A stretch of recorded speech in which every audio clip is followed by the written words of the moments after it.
waaw mais rek daw nga ma saison bi yëpp ma soxla la interview bëgg wax ak yow nga may daw xanaa nag maîtresse jeex na di nga wax ak man nag léegi nag ba toog nga jalo nga caméra yi nag su ma waxee yooyu di ma tontu te mën nga maa xool nag.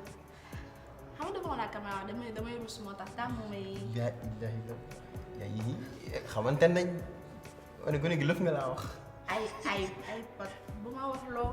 sarax ma am na ñu ñuy seetaan. am na ñu ñuy seetaan waaw kon amul benn problème déjà félicitations parce que dañu terminé la saison de maîtresse vraiment avec brio ñëpp apprécié et puis ngeen def une grande saison quoi ma la ciy félicité surtout yow bi nga xamante ne yow laa si njëkk waxtaanal juste après maîtresse mais vous avez frappé fort mais surtout toi parce que séquence boo xamante ne drame nga joué lu rëy xam nga donc comment as-tu vécu ça noo ko joué noo ko dundee et surtout haine bi quoi.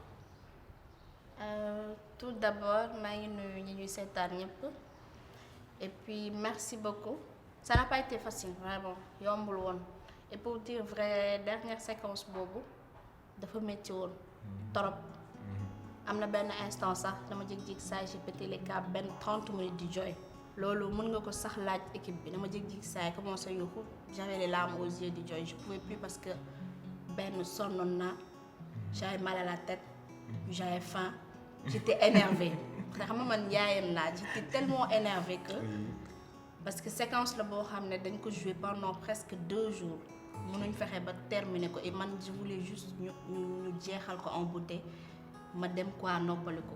waaw des fois day am na ay séquences yu dëgër boobu.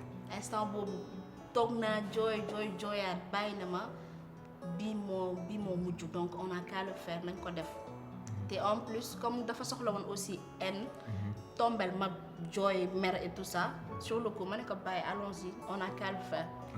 instant boobu genre maa ngi ko doon jouer mais c'est comme si dëggantaan la je voulais pas que le vieux me touche au fait.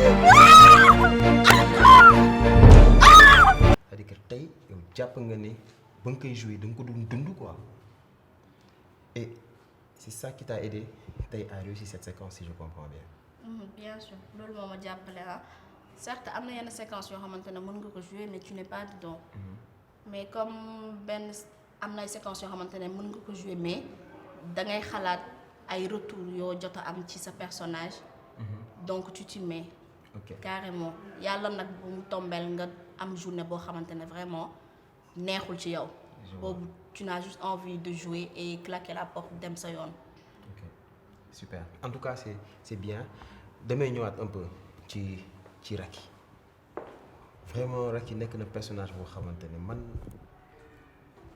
benn instant daf may énervé mooy personnage bi nga xamante ni mooy noot góor ñi le personnage est-ce que jàpp nga ne objectivement c'est le personnage pour les féministes maanaam personnage bi nga xamante ne mooy ànd ak góor di fay restaurant mooy personnage bi nga xamante ne tey jii nii mooy chef góor ñi ci biir chantier yi en fait noo gisee loolu est-ce que tu penses que c'est le personnage des féministes.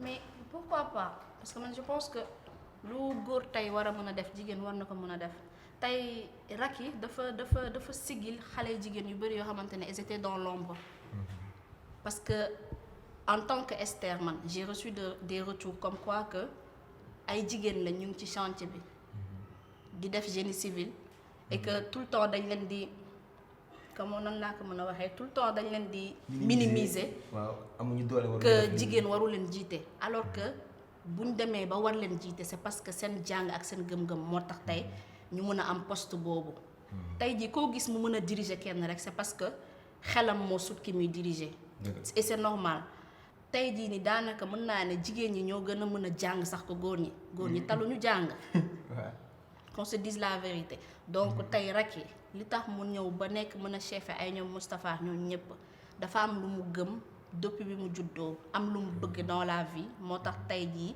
yàlla may ko mu nekk chefu ay góor.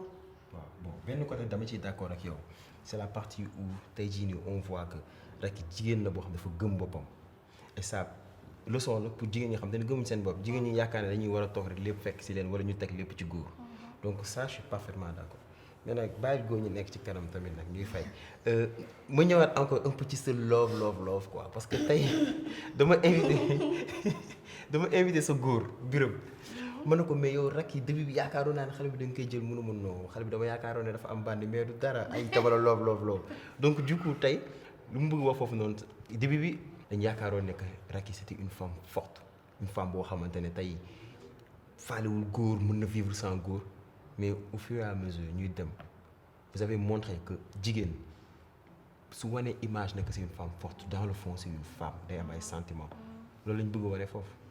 Bien sûr ça c'était juste une carapace hein. Parce que Racky elle a des principes dans la vie dëgg la am na jigéen yoo xamante ne elles peuvent pas s'en passer des hommes mais am na ci ñoo xamante ne que ñu am góor ñàkk ko am changé wul dara ci seen objectif dans la vie tey Racky elle a vécu quelque chose boo xamante ne métti na ko de telle sorte que déjà moom amul sax xarit faf donc il fallait que mu jaar ci Moustapha il fallait que tey yàlla moo boole Racky ak Moustapha pour que qu'elle ait au moins confiance aux hommes à nouveau métti woon na début bi parce que li mu jot a dund xale dafa métti te aussi Moustapha il a eu la patience aussi parce que comprendre na Racky li mu dund métti na du coup moo tax tout le temps da doon nangu lépp lu ko Racky di teg et au fil du temps Racky après tout c'est une femme dafa am xol elle a pas une pierre à la place du cœur donc dem nañ ba ci biir moom tamit commencé na am confiance ci Moustapha dem ba mbëggeel dab ko ci yooyu yëpp jigéen la après tout malgré que c'est vrai am na carapace boo xam ne. dëgg la mais waaye Moustapha dafa liggéey et man je est-ce que yow tu penses que tey jii nii góor war na mën a am patience bi Moustapha am. mais am na parce que tey jii nii je dis que Racky ak Moustapha defaraat nañ diggante yu bari parce que xam nga Sénégalais dafa bëgg mbëggeelu indo. waaw.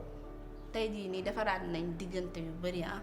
parce que am na si ñoo xamante ne jubóowuñu woon mais il suffit que ñu xool Moustapha ni muy doxali ne ak Racky sans pour autant lui mettre la pression et tout ça ñoom aussi dañu topp ci Moustapha c'est-à-dire que xool nañ ay jikkoom xool nañ ko moom Moustapha s'y prend ba am Racky ñoom ci loolu tamit lañ dem ba am ñoom tamit seen soxna. donc gars yi jël leen loolu man moom damay agsi prip dip. mais sa genre yi moom vraiment amuñu patience boobu. non ñun amuñu patience boobu ñun prip dip lañ xam léegi ñi nga xamante ne nag dañu bëgg dugg ci nànk tempo bi ay ca boobu mais je c'est bon ma ñëw ci Esther maintenant tey maîtresse ba muy commencé te ci presque kenn xamuñu si kenn je veux le dire kenn xamu si woon kenn mais yow ak Edmo Moustapha yéen lañ si xamoon nii donc nga nekkoon benn animatrice di yëngu ci benn télé mais là nga def changement dugg ci cinéma bi man gis naa ñoo xamante ne tey jéem nañ def le chemin contraire nekkoon ay actrices fii nii du ma tudd seen tour ñu jéem leen essayer animatrice doxul. waxoon na ma ne dina ko wax. mais tey jii nii yow tu as fait le chemin inverse ban moo ci gën a metti loolu laa bëgg xam ak quel est le métier tey qui t'a le plus passionné. ban moo ci gën a metti ñaar yi metti na parce que bële yaay dem fekki nit ñi. tu n'as pas droit à l'erreur. tey des fois mën nga dugg sax fenn nit tapas la histoire. da ngay bàyyi mu set da ngay mer malgré que di nga mer mais da ngay xam ne sa liggéey la. et animatrice bi aussi j'étais bien dedans parce qu'il suffit que ñu jox la micro rek. action tu es dans la peau d'une autre en fait. yaa ngi wax leneen.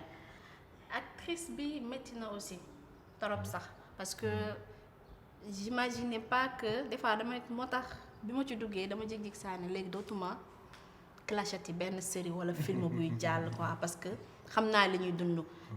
ndax mënuñu def lépp ba mu parfait parce que des fois da ngay gis benn séquence nga tourner ko 10 à 15 fois da ngay dem ba da ngay sonn surtout quand tu maîtrises pas le texte wala sa collègue maîtriser wu ko dafay metti mais am na aussi différence parce que sénégalais dafa day bëgg tout le temps acteur bi lay gën a bëgg sax que animateur bi parce que acteur bi day jouer loo xamante ne dafa am ci biir kër yi. Donc il s'identifie à ce personnage là. Tu joues très bien am nga jeu d'actrice boo xamante ne vraiment ça arrive à emporter ñi lay seetaan et surtout si say séquences yi nga xamante ne da ngay jaxase góor ñi quoi en fait moi je dis dès le début tu as emporté beaucoup de personnes beaucoup de téléspectateurs ba nga nekkee ci yaa grava yeeg xam nga là gars yi dañuy sentir benn góor comme si quand je dis garçon manqué quoi sentir nañ benn garçon manqué si sa attitude yi lépp dama bëgg xam ndax loolu sa qualité jeu d'actrice la wala yow dans le fond Esther ak Racky benn lañ. Je veux dire que Esther sorewul Racky. cim Aliou Baba ko mën naa. biñ ma joxee sama personnage j'ai pas hésité sur le coup dama ne dama koy jël parce que ñi xam Esther dëgg. par exemple mon meilleur ami dafa jig saa ne barke yonent bi ki la jël juumul c'est-à-dire que rôle bi mu la jox juumul. man sama jëm bopp xam naa ne am naa benn jikko góor boo xamante ne des fois damay bëgg mu dëñ et ça c'est un défaut je sais que c'est un défaut. mais benn côté aussi ça m'aide. comme quoi man jikko. du ma bàyyi mu sedd en fait c'est-à-dire que am na yoo xamante ne du ma bàyyi mu sedd c'est vrai que képp koo gis muy dox am na principe. mais man je dirais que sama boss dafa ëpp tellement que je sais que je suis compliquée des fois les gens dañuy jaawale sama caractère sax par réewande. Alors que c'est pas ça. mën naa dugg milieu j'ai le visage ferme da ngay naan kii dafa réew kii dafa xamul boppam alors que c'est pas ça ku ma bëggul xam duma la xam à la kulliyaale. mais quand j'ai envie de te connaître c'est-à-dire que da ngay jég-jég saa ne mais kon kii mooy loolu quand je décide d'être sauvage je suis sauvage. d'accord maanaam jikko kii boobu doon daal corse boobu noonu daal. et des fois dañuy naan sax que je suis hystérique je suis pas hystérique. wala boo waxee dara ma gis ci sama bopp non je pense pas meluma noonu moo tax biñ ma nee jouer le rôle Racky nekkuma di xalaat ni kon yow damaa war a def naturel ay yow dootuma def li non parce que tàmm naa ko dans la vie réelle sax Esther day jég-jég saa nii ma def nii mën naa ko duggee boîte ça me gêne pas. bon parce que ñi comprendre parce que ku lay xool ne yaakaar ne tu es maquillée elle est pas maquillée tranquille. c'est-à-dire que dérange wu ma wala ma def samay ñeenti nat génn. moo tax bi ñu ma joxee rôle Racky bi ça n'a pas été vraiment difficile. difficile loolu quoi. oui ça se voit donc tey jii nii ça rejoint tout ce que je dis si côté boobu noonu maanaam facilité bi ngay am pour incarner personnage bi su nduróo carrément ak sa personnalité et là ça se voit tamit nag donc mais ci beneen côté bi man côté boobu laay gën a waxee maanaam tey cette femme là bi nga xamante ne tey du nangu góor je dirais pas du nangu góor di ko defal wala du nangu góor jiite ko mais muy diggante mbagg ak góor est-ce que Esther tamit côté boobu noonu tamit noonu lay doxalee. dégg nga ni ma la damay diggante mbagg parce que dama rëy. ok dama rëy torop et c'est pas parce que bon disons que j'ai pris mon indépendance il y a des années de cela. parce que peut-être ni may xalaatee. ak vision bi ma am pour sama life nit ñi amuñu ko. Et quand je dis que dama jël sama indépendance nit ñi buñ ko xalaatee négativement. c'est-à-dire que gëmuma ne góor moo la mën a yóbbu fii. góor moo mën a defar sa avenir. góor moo mën a tax nga tekki non ça je suis pas d'accord c'est-à-dire que dépendre ma ci góor pour tey sama avenir mën a defaru. et bi may jël sama indépendance c'est-à-dire di génn suñu kër bi ma génnee je me rappelle li ma njëkk def dama dem wuti carte d'identité. ok. wut passeport. ok. et benn jour may romb ci plaza gis benn affiche bu ñu bind benn kii Neptune une agence de test d'accueil tout ça. je me suis inscrite sur le site.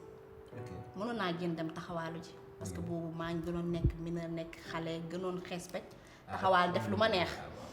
ba tey yaa ngi ci forme mais bi ma génnee bi ma gisee affiche bi je me suis inscrite sur le coup dem ñu jël ma.